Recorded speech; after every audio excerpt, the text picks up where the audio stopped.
From the Firehouse Saloon, Badlands Radio Studio, very, very special Sunday afternoon today as we pay tribute to a great Houston firefighter. Sir, please introduce yourself. Hello, my name is Roy Cormier. Welcome, Roy. Hey, man, we're making this real easy today, man. Just your best recollection of Doc. The microphone is yours, sir. All right, I definitely appreciate that. One of the things I think that no one can ever forget when we talk about Doc was the fact that he had the heavy accent that sometimes you always have to like question, like, I'm sorry, what was that? What did you say again? But for someone who, I'm told I smile a lot, but definitely you could always guarantee that he was always smiling. And just a great guy. And there's just, honestly, it was just no way to upset him.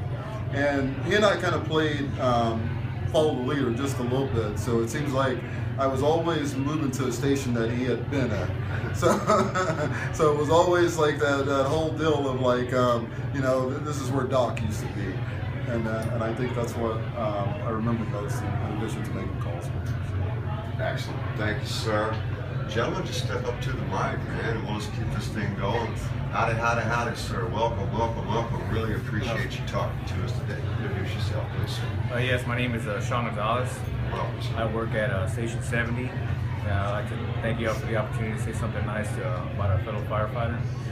Daniel, he was my first partner at Station 49. He was a great man. He is a great man, wonderful father, and very good mentor. My first partner, you know, when you're first rookie, you get so nervous and, you know, got to slow yourself down. And he was that type of partner that just kind of calmed you down. And him being a doctor, he in Mexico, he had a lot of knowledge of medicine and loved his job. We're going to miss him.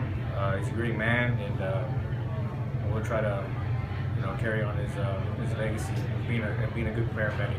Yes, sir. Thank you so much for that. Thank you. Yeah, the common thread here is mentor. We're hearing that a lot as I talk to folks. Please, sir, come on in. Thank you, sir. Appreciate that. Please introduce yourself. Marty Lancton. I work at Station 51 on the D shift. I met Daniel Doc probably about 10 years ago.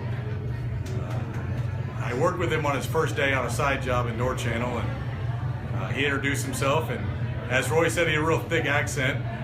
And the one thing I always remember about him was when he asked a question and we were joking around, hopefully you can bleep out the cuss word, but he always used to say, bullshit, bullshit.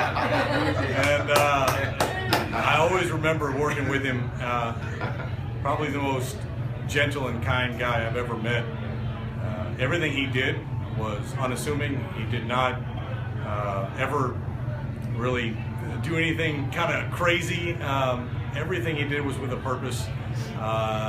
Like Roy said, I found out probably 2 months into working with him that he used to be a doctor in Mexico, which was amazing, and he never even brought that up. He never let anything come between what he was doing and his job, and I truly can say that he was a very kind and caring individual, and I will miss him tremendously, and we love you, Doc. Well said, sir.